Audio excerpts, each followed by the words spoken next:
Bonsoir à tous. Je me présente rapidement, je m'appelle Antoine Viau, je suis développeur web, full stack, je fais un peu de mobile aussi, je suis freelance. Mais ce qui va plutôt vous intéresser à propos de moi, c'est que j'ai une espèce de trouble obsessionnel compulsif, et je suis sûr que je ne suis pas le seul à l'avoir ici dans cette salle, c'est que je suis une espèce d'obsédé du pourquoi et du comment. J'ai besoin de comprendre comment les choses fonctionnent, pourquoi est-ce qu'elles sont ainsi. Alors moi j'aime bien, je m'amuse beaucoup avec ça, c'est assez chronophage. Parfois, ça fait des trucs un peu funky, genre ça.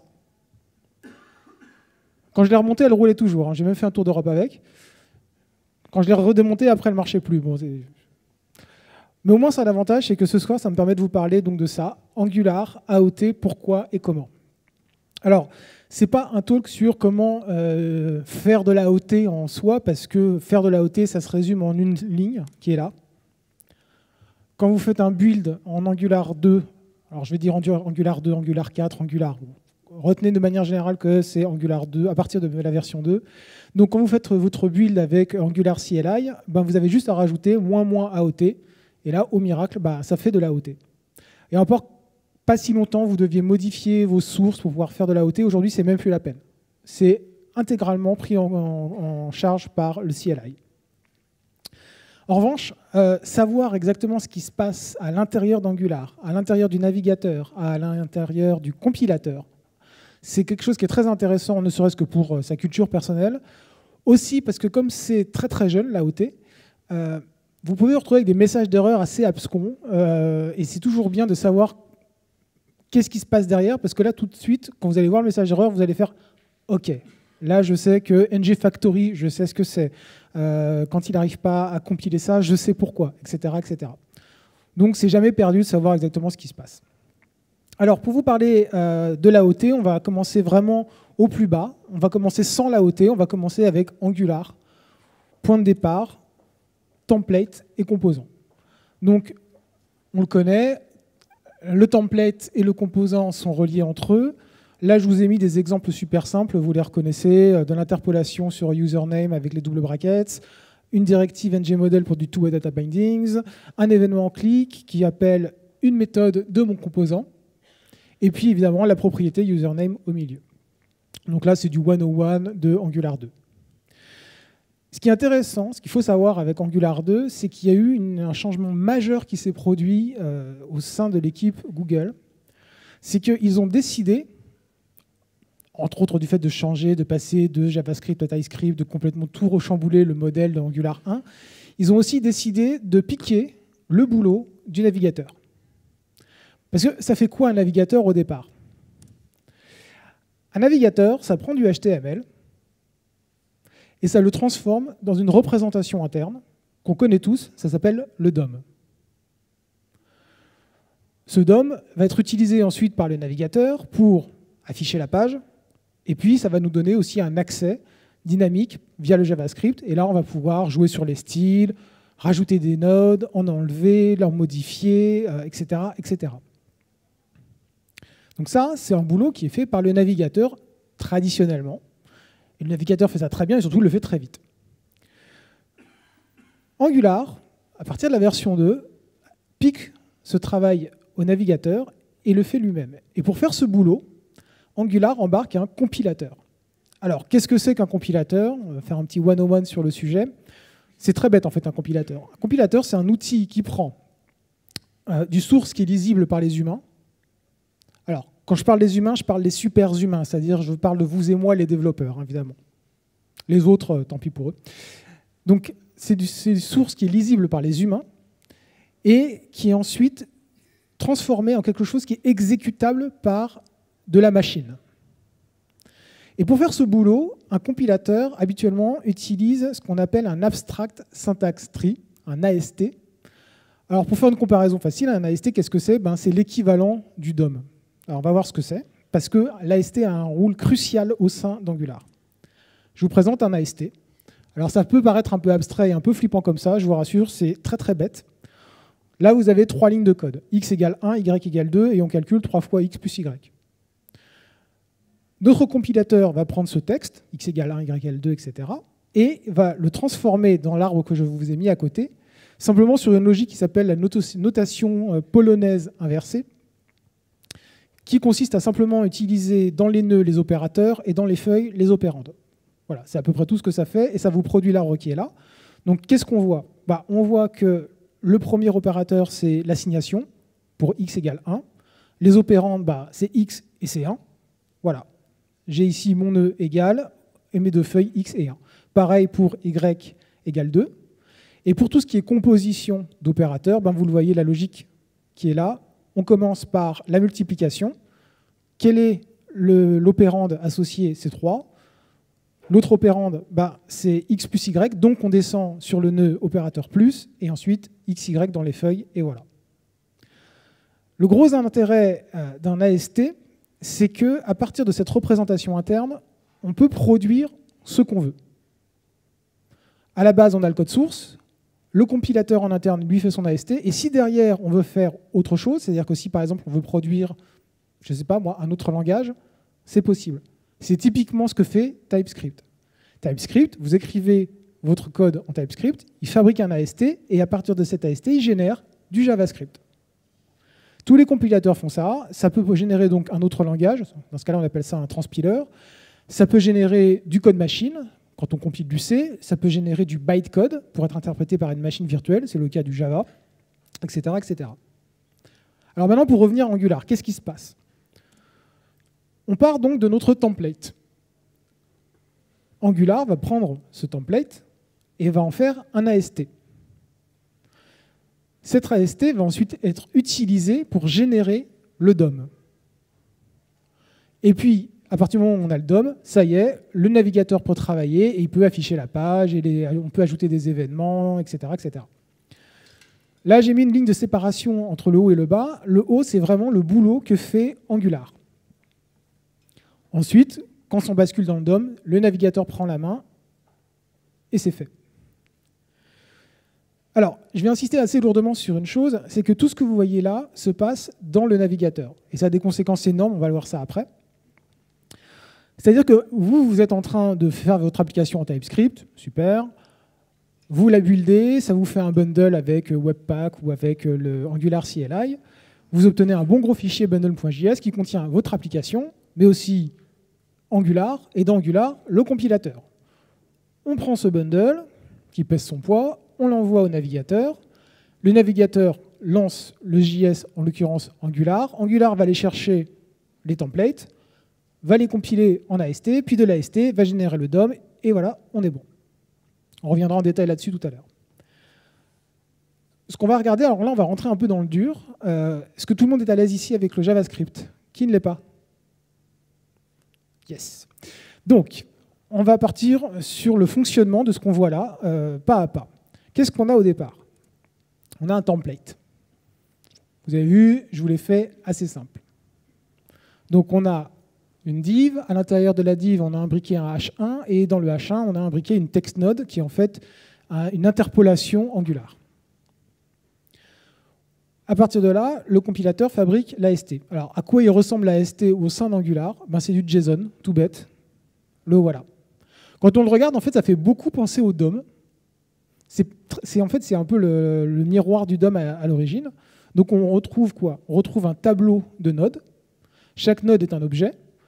Chaque objet a un nom qui correspond donc à l'élément. Là, en l'occurrence, le premier objet qu'on voit, name2.div, mon premier objet, c'est une div. Et chaque objet est donc un nœud qui peut avoir des enfants. Donc, mon premier objet, nameDiv, il a des enfants, une liste d'enfants. Le premier, c'est un H1 qui a lui-même un enfant, qui est une expression, au sens Angular, on va l'interpréter, qui a pour value username, et qui elle-même n'a pas d'enfant, donc c'est bon. Donc là, on a notre AST. Le gros intérêt des AST, c'est que ce sont des arbres, au sens informatique du terme, et donc on peut les parcourir, on peut se balader dedans. Donc pour ça, j'ai écrit un petit peu de code, je me suis amusé un peu à reproduire le comportement du compilateur Angular, c'est beaucoup plus simple qu'il n'y paraît, vous trouverez le code sur GitHub, ça tient en 100 lignes. Donc on commence avec une simple fonction qu'on appelle runAST, qui prend en entrée AST, qui est le JSON qu'on a vu, et qui prend en deuxième paramètre une callback. Cette callback, elle, qu'est-ce qu'elle reçoit en entrée? Le nœud courant dans la balade qu'on fait dans notre AST, et le parent. Ça peut servir. Là, en l'occurrence, avec ce que j'ai fait, simplement, j'affiche le nœud courant. Est-ce que c'est bon pour tout le monde jusqu'ici? Sûr? N'hésitez pas à interrompre si vous voulez qu'on revienne sur un point ou quoi. Super. Bon, comment ça fonctionne, ce run AST? C'est tout bête, c'est un peu le 101 de la récursivité. J'ai donc une fonction qui va parcourir une liste de nodes, va pour chaque node appeler la callback, puis rentrer dans les enfants de chaque node pour ensuite s'appeler elle-même avec les enfants et ainsi de suite. Ça nous donne à l'arrivée ceci. Donc je vous laisse observer ce magnifique code pendant quelques secondes.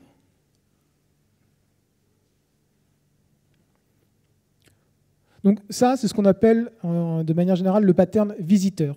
C'est-à-dire qu'on a un arbre avec des nœuds et on envoie un visiteur sur chaque nœud. C'est la callback en fait. La callback, elle va être appelée pour chaque nœud. Donc on est super content parce qu'on a un AST, je vous le remontre rapidement, voilà. On a notre super fonction qui permet de parcourir l'AST et d'appeler une callback sur chaque nœud. Maintenant, il n'y a plus qu'à créer le DOM. L'essentiel étant fait, voilà ce qu'il y a à faire.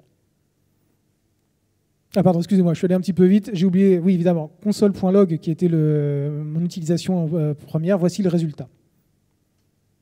Vous voyez, là en bas, j'affiche le résultat du console.log quand on parcourt chaque nœud. Donc je repars sur mon histoire de DOM. J'ai mon AST. Je vais le parcourir nœud après nœud. Et à chaque nœud que je rencontre, en fonction du nœud, je crée l'élément du DOM dont j'ai besoin. Donc on voit sur la deuxième ligne, astnode.name égale expression. Dans ce cas-là, je crée une text node. Sinon, ça peut être un H1, un div, un span, etc. Dans ce cas-là, je fais un create element. Je utilise le parent juste pour faire un rattachement du DOM par rapport au parent, tout simplement, append child. Et ça y est, mon DOM est créé. Donc là déjà, en fait, il y a une grosse partie du boulot du navigateur qui a été faite. J'ai créé le DOM à partir d'un source, en me basant sur un AST. Maintenant, Angular, c'est aussi connu pour un truc assez important, c'est le binding. C'est-à-dire la possibilité de faire la liaison entre un composant et un template. Alors on repart sur le truc le plus simple. Un H1 avec une interpolation de username. Qu'est-ce que c'est un binding? Comme je vous l'ai dit, c'est juste un lien entre un composant et un template. Donc on va juste avoir une classe qui représente ça. C'est tout bête. On a l'expression, username. La target, c'est notre nœud dans le DOM, pas dans l'AST, mais dans le DOM. La target prop, c'est qu'est-ce qu'on va modifier dans le DOM. Si on a par exemple une text node, ce qu'on doit modifier, c'est la node value. Et puis on a la dernière valeur connue. Et ensuite, Jean-Claude nous en a parlé, on peut mettre en place le dirty checking, ce qui a été utilisé dans Angular 1, mais qui existe aussi dans Angular 2. C'est-à-dire qu'on va simplement comparer régulièrement la propriété de notre composant pour voir si elle a changé. Et si jamais elle a changé, on met à jour le DOM et donc notre page est mise à jour. Donc voilà comment ça se présente. C'est assez basique en fait. Moi, quand j'ai regardé le code, je me suis dit, mon Dieu, ça doit être des trucs super compliqués, etc. Pas tant que ça. C'est vraiment ce code-là qui est directement dérivé de celui d'Angular que vous avez sous les yeux. Donc, qu'est-ce que je fais? Je vais regarder component this.expression. This.expression, c'est égal à username. Donc, je regarde component username. Ça me donne la valeur courante de cette propriété dans mon composant. Je regarde si c'est différent de la dernière valeur connue. Si c'est le cas, je mets à jour la node du DOM sur la bonne propriété, et c'est bon. Là encore, il y a l'AST qui joue, parce qu'en fait, c'est simplement que quand je parcours mon AST et que je vois une expression, je crée un nouveau binding. Ce concept, vous l'extrapolez pour tout le reste, les pipes, les directives, ce genre de choses. Les directives, c'est un petit peu plus compliqué, mais à peine plus. Ça crée un objet qui fait un appel au constructeur quand il le rencontre au moment du parcours dans l'AST. Mais le principe, de toute façon, reste le même, c'est-à-dire qu'on parcourt notre AST pour ensuite créer ce qu'on veut, en l'occurrence, du DOM et des bindings. Donc là, ce que je viens de vous décrire, c'est ce qu'on appelle le Just-in-Time Compiler. La compilation juste à temps, JIT pour les intimes. Et c'est vraiment pas terrible. Voire c'est carrément nul en réalité. Pourquoi? Comme je vous l'ai dit, vous fabriquez votre application TypeScript, vous la passez dans Webpack ou Angular CLI, ça vous fait un bundle, vous envoyez ce bundle au navigateur. Déjà, votre bundle, il embarque votre application et il embarque Angular avec le compilateur. Et c'est vraiment pas léger. Ensuite, une fois que ça s'est arrivé dans le navigateur, imaginez que vous ayez quelques centaines de composants. Et dans Angular 2, ça va très très vite pour commencer à faire des composants. À ce moment-là, Angular, dans le navigateur, va commencer à analyser tous vos templates les uns après les autres, et créer le DOM, et créer les bindings, et créer les directives, et créer les pipes, etc., etc. Et ça va prendre du temps. Surtout si vous êtes sur un iPhone 4, en 3G par exemple. Alors là vous êtes mal. Et pour le coup, qui ici a fait du Angular 2, genre dans la version bêta par exemple? Okay, donc eux, ils vont vraiment savoir de quoi je parle, à savoir qu'en tant que développeur, nous, on fait un reload, je ne sais combien de fois par jour, 100 fois, 200 fois, 300 fois, 500 fois, j'en sais rien. Quand on est en JIT, ce qui se passe, c'est qu'à chaque fois, vous avez le rebuild de votre application dans Angular. Et à chaque fois, vous attendez 1, 2, 3 secondes. Et quand vous attendez 1, 2, 3 secondes 200 fois dans la journée, vous finissez vraiment très vite par détester Angular. Et je pense que d'ailleurs, c'est entre autres pour ça que l'AOT brusquement est apparu d'un coup, a été mis vraiment en avant très très fort par l'équipe de Google. C'est que je pense qu'ils ont eu beaucoup de retours de la part des devs qui leur disaient « Écoutez les gars, on ne peut pas bosser comme ça. À chaque fois que j'ai un reload, j'attends 2-3 secondes. Et pourtant, j'ai un i7 avec 16 Go de RAM. Enfin, c'est pas possible. » Pour vous faire un peu une comparaison, c'est comme si quand vous démarrez votre machine, vous avez Linux ou Windows qui dit « Attends, il faut que je rebuild mon kernel. » C'est comme si vous lanciez Word et là, brusquement, il y a Microsoft Visual Studio qui se lance et qui rebuild Word. À chaque fois, vous voulez l'utiliser. Et le pire dans tout ça, c'est que même d'un point de vue conceptuel, c'est complètement idiot. Parce que, avec quoi on travaille au départ? On travaille avec du code, du source. Or, par définition, sauf cas très très très particulier, le code, il est immutable. Vous écrivez votre code, il ne va pas être changé en cours de route au moment où l'appli se tourne.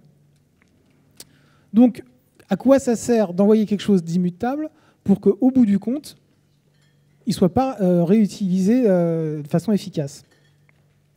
C'est là qu'intervient la compilation ahead of time. Et petit bonus, elle se fait avec le même compilateur que le just-in-time. Pour le coup, ils ont été malins chez Angular, ils se sont dit ouais, on ne va pas faire deux choses séparées et multiplier par 2 les risques de bugs.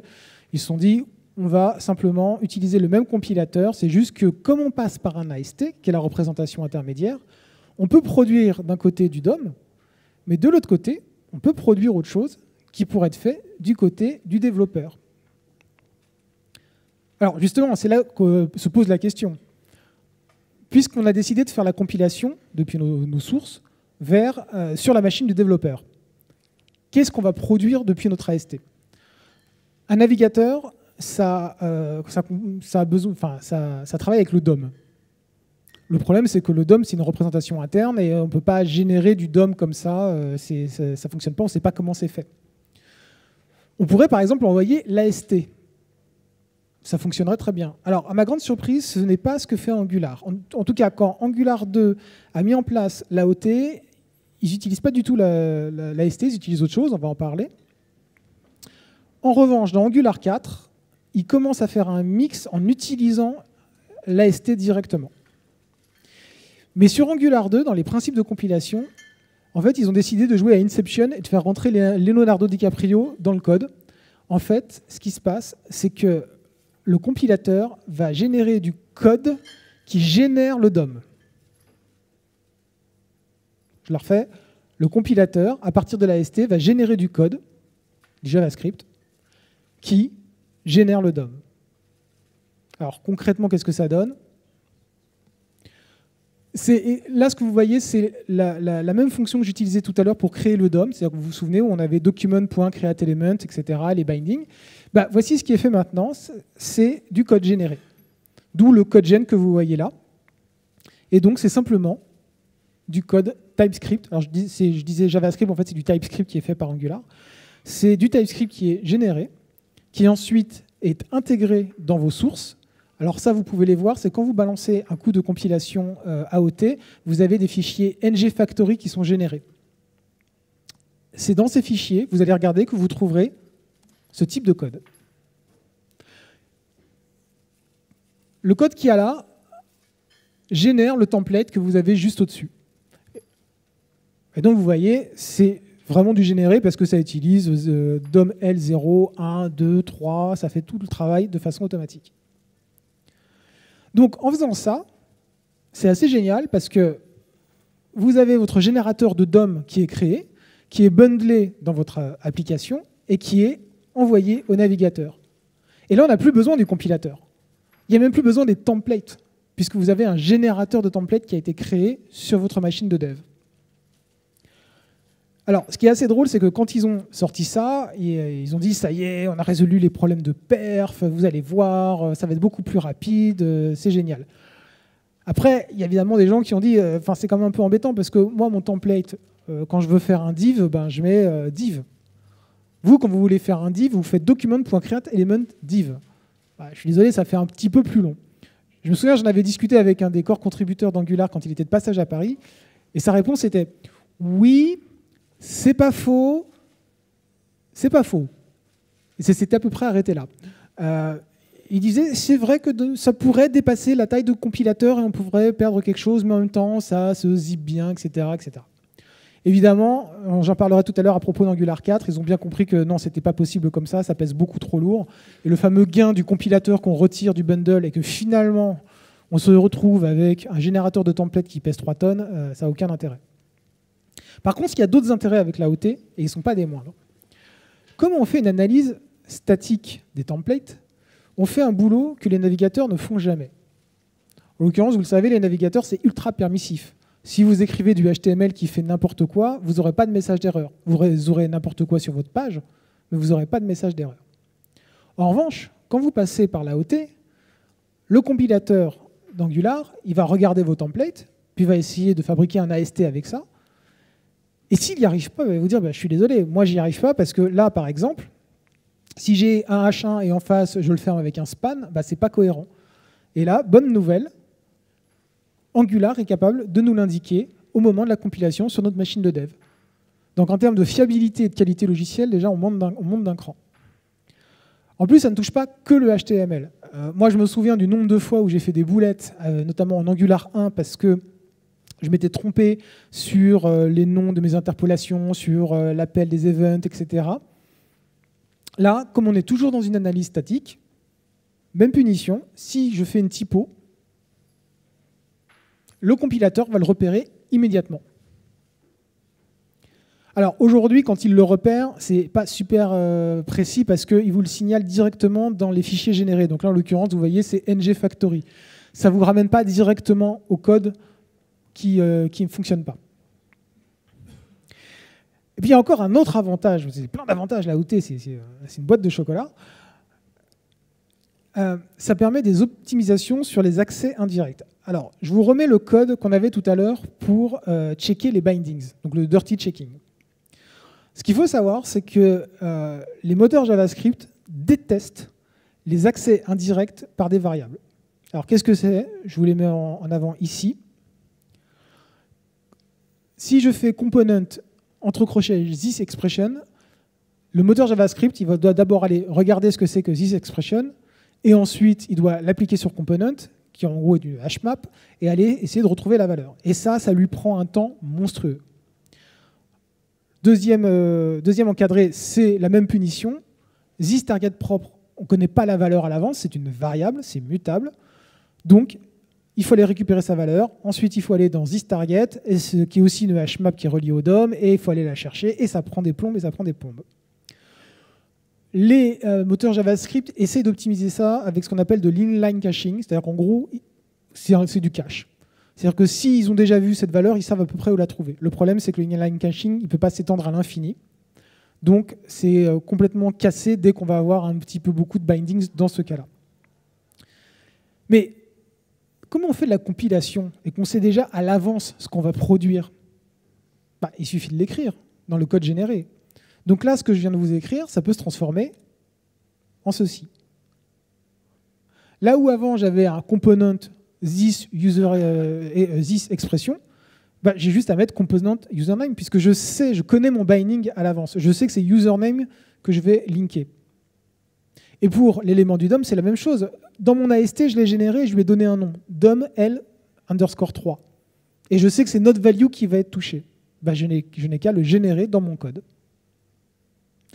Donc avec ça, on a des gains de perf vraiment significatifs. Je m'étais amusé sur un petit bout de code très bête en Node.js à tester ça en faisant des accès indirects par variable et ensuite en faisant du code gen. En gros, ça allait facile 2 à 3 fois plus vite. Donc ça a vraiment un impact significatif. On le sait dans Angular 1, quand vous mettiez beaucoup de bindings, ça pouvait vraiment exploser votre appli. Ça n'a pas changé dans Angular 2.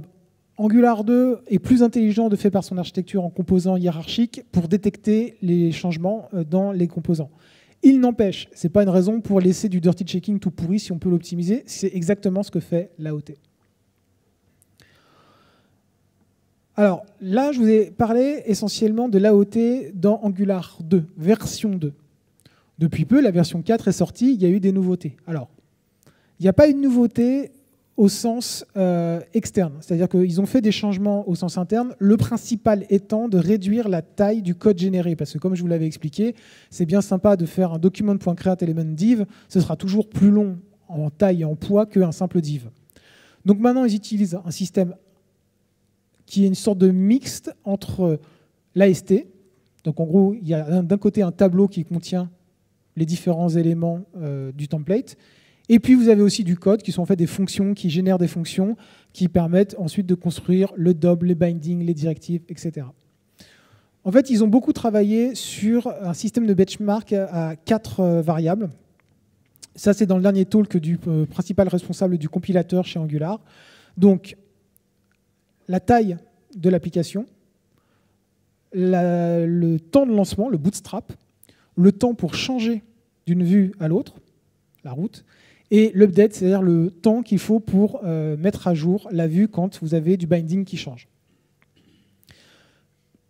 Dans ce talk, le monsieur dit qu'il est très content parce qu'ils ont réussi à réduire la taille sans que ça ait un coût trop significatif sur les autres métriques. Pour le futur, ce qu'ils nous ont promis, régler le problème des messages d'erreur, de manière à ce qu'on ne soit plus entré avec un truc ésotérique du genre « vous avez une erreur dans ngFactory ». Qu'est-ce que c'est que ngFactory? Il faut aller regarder, c'est illisible. Même pour nous, les super-humains développeurs. Donc leur idée, c'est d'arriver à faire une sorte de source map du code généré de manière qu'on puisse savoir où dans mon template je me suis planté, où dans mon composant je me suis planté. Autre chose très intéressante qu'ils promettent d'ajouter, le type checking dans les templates. C'est-à-dire qu'aujourd'hui, on utilise TypeScript pour dire voilà, ma propriété c'est un number, ma propriété c'est un objet, un string. Mais au niveau des templates, ça peut être n'importe quoi. Et le compilateur essaye de se débrouiller avec ça.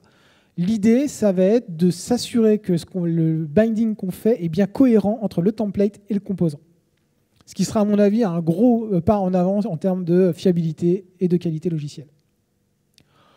Pour le reste, ils font les promesses habituelles. Ce sera plus rapide, ce sera mieux documenté et ce sera beaucoup plus souple.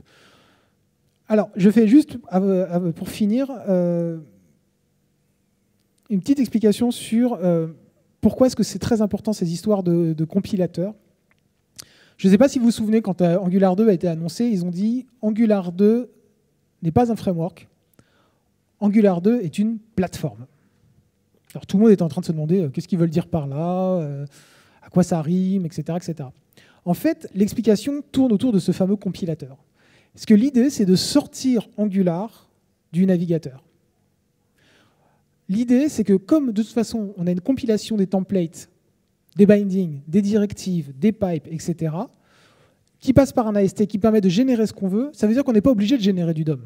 On peut générer absolument ce qu'on veut. On pourrait générer du code machine. On peut générer de la 3D. Je vous invite à aller voir sur YouTube un talk qui est sorti la semaine dernière qui s'appelle Mad Science with the Angular Compiler. Le type qui est derrière s'est amusé à utiliser le compilateur pour représenter en réalité virtuelle une application Angular. Vous avez genre les modules, c'est un petit jardin, et puis les arbres, c'est les composants, et puis les feuilles des arbres, c'est les templates. Ça vous donne une idée de ce qui est possible de faire. J'ai vu des expérimentations super intéressantes en Internet des objets. L'idée, c'est que comme maintenant on commence à intégrer Node.js au sein des systèmes IoT, il va y avoir une guerre à un moment pour savoir qui va prendre le dessus pour manipuler ces objets. Et Angular est clairement en position pour ça. Donc maintenant, si vous avez des questions, je vous écoute.